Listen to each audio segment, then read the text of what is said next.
shoes for the next game? No, hell no. Did you think it was a 3 in the moment? Yeah, for sure. But quickly in my celebration, somebody said it was a 2. And, then my focus just became winning it, how we could, win the game. And I thought we did a great job of sticking with it in overtime, just making big play after big play. Obviously, Aaron's heroics aren't, I hope they're talked about it. They can't be talked about enough. He was amazing down the stretch. Obi had a big putback dunk. We've had a lot of different guys contribute, make plays, and, I was really proud of our group. When did the choke idea come to you? In the moment, I wasn't like plotting on it or anything. Everybody wanted me to do it like last year at some different point. But it's just gotta feel right. And it felt right at the time. If it would have been, if I would have known it was a 2, I would not have done it.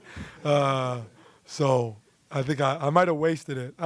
If I do it again, then people might say I'm like aura farming. So I'm not, I don't plan on using it again. What's it like to watch Neesmith do what he did? Just boom, boom, boom, boom. Yeah, special, man. I think AA works his tail off.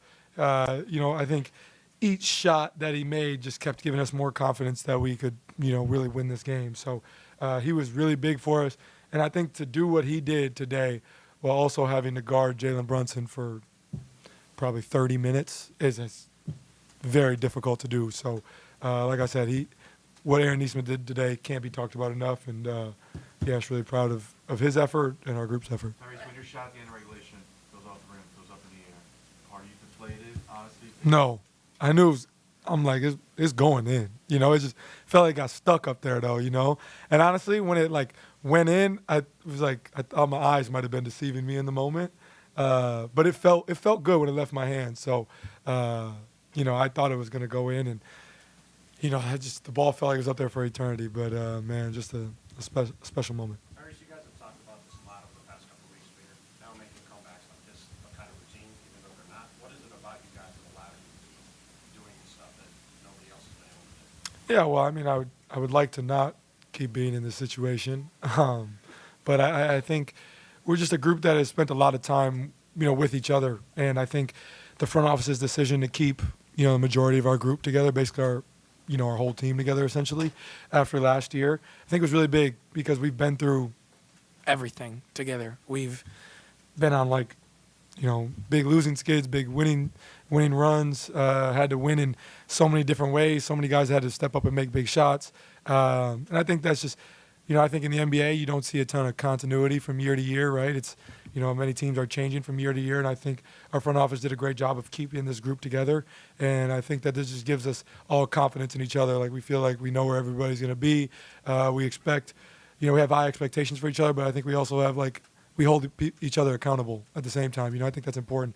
And I've seen people joke about us and call us we're like a college team a little bit because of how close we are and, how we've been together and we're all super young and whatever the case may be. But, man, it's just it's special. And I love playing with these guys and, look forward to, keep this run going. You're obviously a student of history. If you know about the choke gesture, how much do you know about where that came from in the game, where Reggie did it, and sort of what happened there? I've seen that winning time doc probably 50 times growing up. So I know that they didn't win the series. So I would not like to repeat that. But, I think that's just a historic moment. And that was obviously more him versus Spike, kind of the one-on-one. And that just felt like it was to everybody. But to him, too. I wanted him to see it more than anything. But I think it's just really cool to continue to, make my own history and this group to make our own history while also showing, respect and love to the ones who came before us. So definitely a special moment and, something I won't forget. He was calling a game in the last round. Reggie was a Knicks game, and they were coming back and Brunson had a couple baskets in the fourth quarter. And he said, "This is the best fourth quarter closer in the game right here." Is he right? Who? Reggie? That Brunson was the best closer in the game? Or is that maybe you right now, the way you play these playoffs? It's whoever you want it to be. Yeah.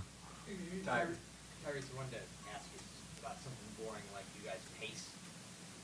That's not boring. I love talking about that. Come on. Threes, come back from 17. Do you think that your relentless pressure that you can talk about all postseason, do you think that wore them down a little bit? I think maybe you could say that. they missed a couple free throws there down the stretch, had a couple short misses there at the end of the game. Sure, for coach's sake and for coach speak, yeah, the wear down effect was, in full effect right there. But I think the way you got to approach this game and approach this series is that it's going to be a 7-game series that going to be played in 13 days, right? So that's how we're approaching it and looking at it. And you got to take it one day at a time.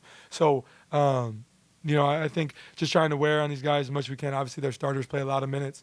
I thought, obviously with some foul trouble, some other guys had to play a little bit more. They had a lineup out there that probably hasn't played together a ton, but was really effective for them there. So we just got to do a better job there. But I think, I think it's hard for me to discredit and say that the wear down effect wasn't there. I think from everything you're seeing that's a part of it, and I think that's a part of our identity. How can we wear on teams for 48 minutes? Obviously picking up full court, but as well as our offensive pressure, getting downhill, moving, playing fast. I thought that we did a good job offensively of playing our style. They went on that little run there and obviously got a pretty big lead there. But I thought we did a great job of, Pascal had the and one on Cat, and we just, kept coming and kept coming and kept coming.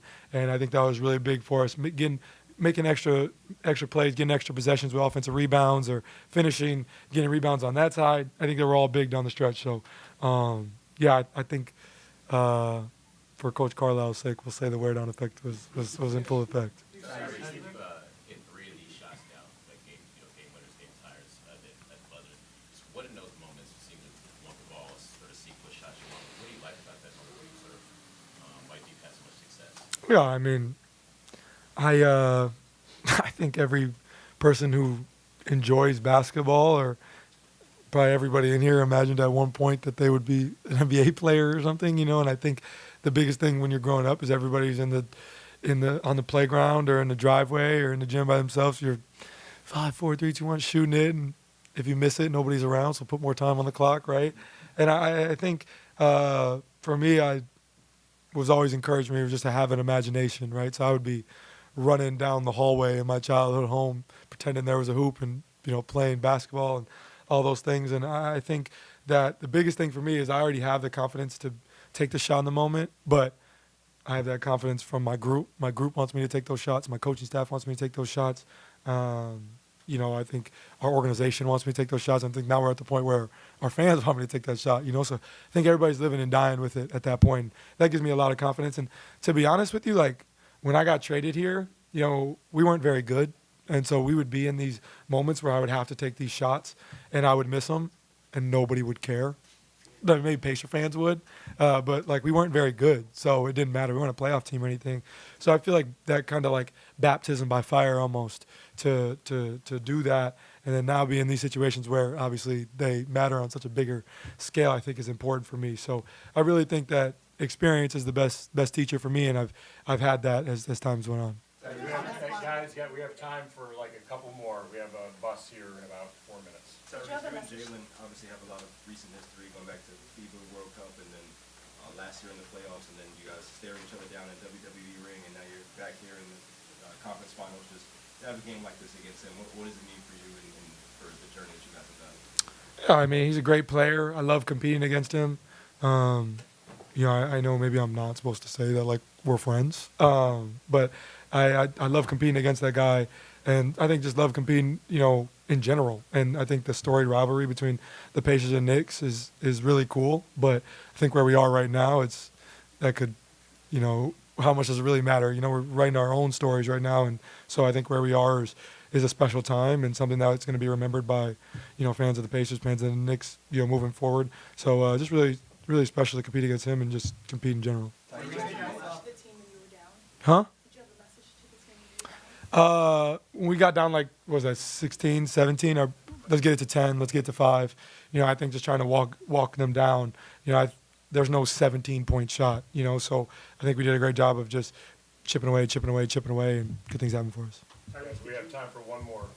Did you get a chance to interact with Reggie, either walk eyes with him or hear from after the game? Just anything I know you said you wanted to see it? After I did my post-game interview, we locked eyes and had a little moment. I didn't want to go over there because it's obviously pretty hectic over there, but we communicate pretty often. So definitely a special time, and Yeah, really cool. He was in the building for that.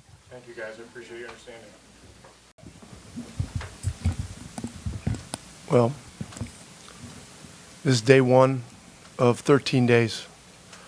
And remarkable resilience by our guys, hanging in, finding a way to get the thing to overtime, and then made enough plays.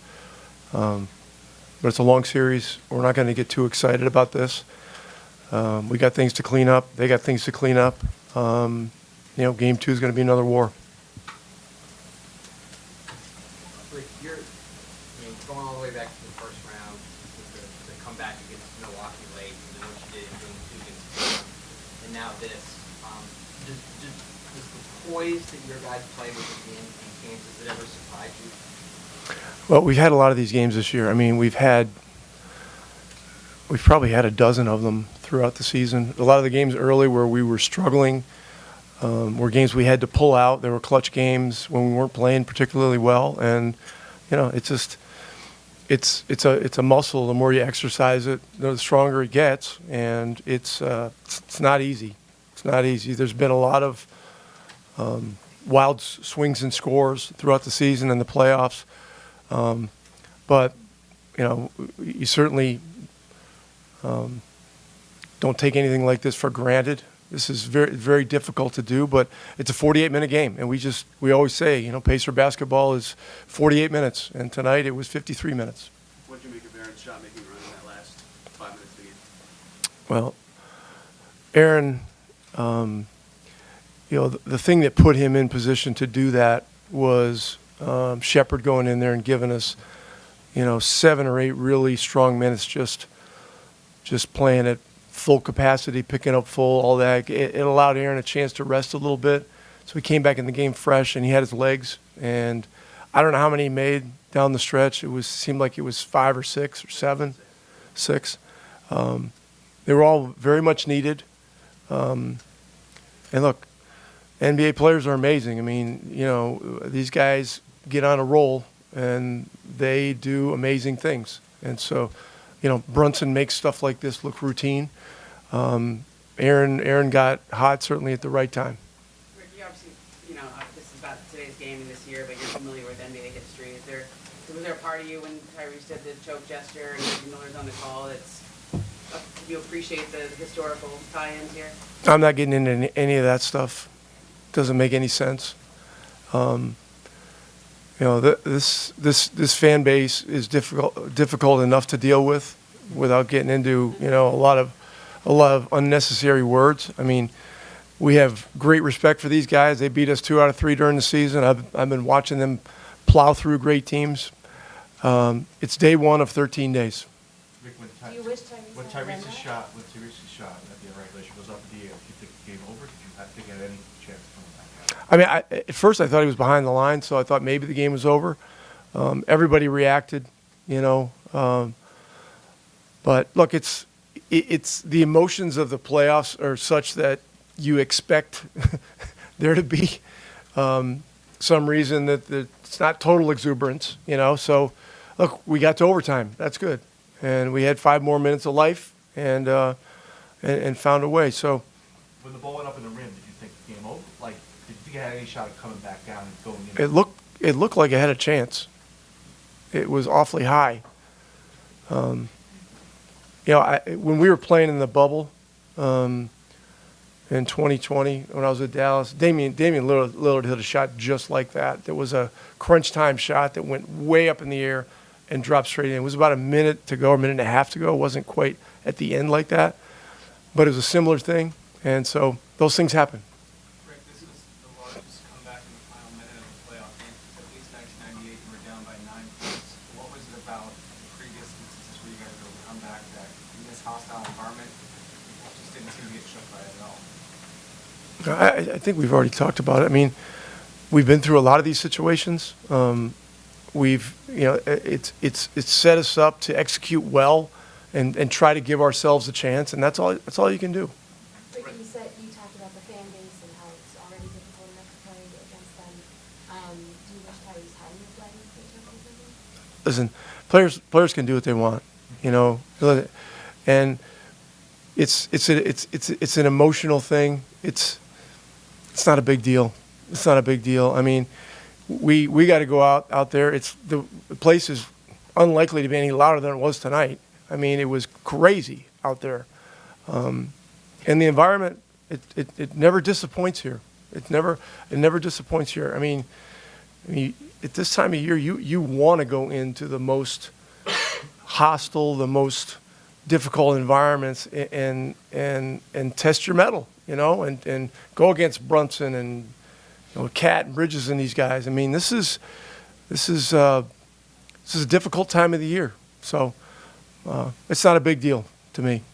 Right, you're obviously going on a Hold on, Dustin. Tyrese has earned the right to do whatever he wants.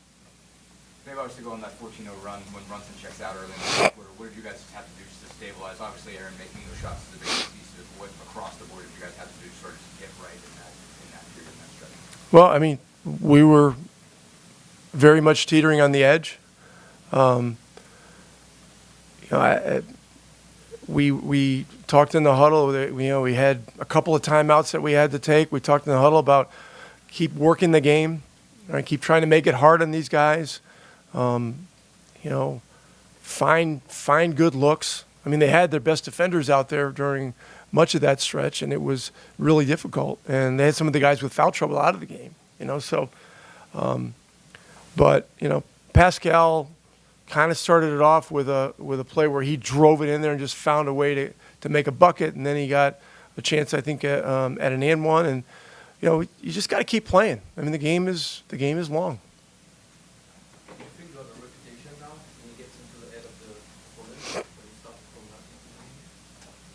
back? Yeah, I mean that we try to play Pacer basketball, and we got really good guys who play hard, unselfish, and it's day one of 13 days.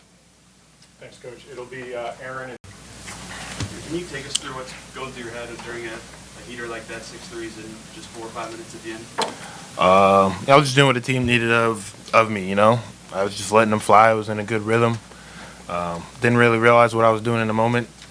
Was just trying to win the basketball game. Your emotions of winning games like this, you guys have done it 3 times in 3 weeks now. Are they still the same as it was after the Bucks game, or is it? It's always the less same. It's surprising always now? special. It's always fun. This is what we live for. This is what we, work every day for, work so hard for, is to perform and to show up in these moments. And, we just continue to do it time and time again. Aaron, if I could ask you to dig a little bit deeper into what you were explaining there, your flow state, if you will, what it's like to be on the floor in those moments. It's hard to describe. What does it feel like to kind of? It's unreal. It's probably the best feeling in the world for me, personally. I love it. Like, when that basket feels like an ocean and anything you toss up, you feel like it's going to go in. It's just so much fun. What was the player sequence that kind of changed it, maybe individually for you, but for the team, if you can think back to the point? I can't. I'm sorry. I just remember in those last 3 minutes, kind of a blur, to be honest with you. Just fighting, scrapping for every loose ball, boxing out, making shots, making plays, and doing whatever he can to win. Aaron, when Tyrese's shot goes off the rim, did you think it had a shot? Honestly. Well, I was right under the basket, so when he shot it, in all honesty, when he pulled it out and shot, I was like, oh, wow. And then it bounced up, straight up, and I just watched it, and I was like, oh, that's good. And it went straight in, and, he's a special talent, he's a special person, and he continues to amaze me every time. What was the biggest challenge of tonight? Fouling, offensive rebounds, making life as hard as possible for Brunson and Towns. He had 43, Towns had 35. Like, we got to find ways to be better on those guys, find ways to be better on the boards, and there's a lot to learn from. Like, we were losing the game, so we have a lot to clean up, a lot to get better from, and we'll do that. What do you guys just have to do to stabilize? I mean, you guys give it a 14-0 run when Brunson comes off before, I think it was 10 minutes to go. I can imagine they have a sense of bottom felt like it's falling out. What do you guys have to do just to stabilize in that stretch and keep it going from there? Just fight. I know we slipped a little bit, and we never stopped believing. We were able to I think we called a timeout and we flipped it from there, but just continue to believe, continue to play our game, and once we were able to get stops, rebounds, and play Pacer basketball and push, the game changed. You said you were under the basket. Did you have enough of a view of Tyrese's play? Like, it looked like the same play from Cleveland. Yeah, I was right under the basket. I saw it go straight through the net. It was crazy. Yeah. Crazy. The three? What, his three today? Second, did you think it was? No, I was looking. I didn't see it. I was looking at the ball going in the basket. How's your knee? Knee's fine. How much does each of these comebacks kind of build on the next? I mean, do you feel more confident in these moments after everyone believing? Yeah, you know. Yeah, it's good to be up 1-0, but that's just one game. Like I said, we got a lot to clean up and a lot to do better at going into game 2. So we got to get off to a better start. Can't put ourselves in that position. So, yeah, confident from it, but yeah. You hoping to get that shot? I mean, the way you were. A little bit. Yeah. I'd be lying if I said I wasn't, but you know, big time plays make big time plays, and that's what he continues to do on a daily basis. So. How much did it get off to a hot start at the start of the game? First year, 8 or 9 shots. Mhm. So many rhythms and back and forth. But how much, if at all, mentally did that wind up paying off down the stretch, knowing that? Mhm. You guys were hot? I think it was huge. You know, playing in an environment like this, getting off to good starts is great. You know, just building confidence, getting to the rhythm of the game, flow of the game. So that was really, really huge for us. And, you know, we just got to make sure we're able to punch first every time. How do you control, like, this is one of the greatest comebacks in NBA history. It was amazing. Playoff history is amazing. Like, she's had 3 more wins. How do you kind of put this behind you? How do you guys handle it? To be honest with you, I think as a group, we're pretty good at that. Like, this is, you know, it's not our first time doing it. So I think after tonight, maybe even in an hour or so, we'll be ready to learn from our mistakes and put it behind us. Like, we taught the whole conversation in the locker rooms was just one game. You know, we got to win 3 more. Aaron, when you said you Couple didn't more, realize guys. what you were doing in the moment, literally, when did you find out you hit 6 plus 4, or did you know that much? I didn't know that much. I found out once the game was over. You know how, like what happened, who told you? A lot of people told me. You said fouling was a problem in this game. Towns and Brunson had 25 free throws between them, but down the stretch, you guys have defended largely without fouling. What changed? Showing hands, and yeah, I would say just showing hands. We got to be able to do that for 48 minutes, but yeah. Thank you, guys. Appreciate it. Thank